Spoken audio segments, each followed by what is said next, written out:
Hello guys, magluluto na naman tayo ng tinola. Ito, favorite ko kasi nila to eh. Hindi sila masyado sa mga adobo. Mahilig sila sa sabaw. Yan po natin ang patis eh. Magsasangkot sa po muna tayo. Yan, para lumasa.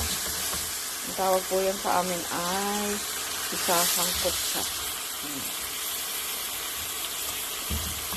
Sangkot na natin sa patis.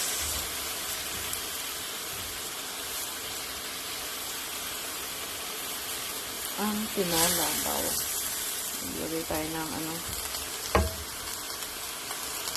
Ang sarap po kasi ang lasa kapag may lemongrass.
Eh guys, ayan.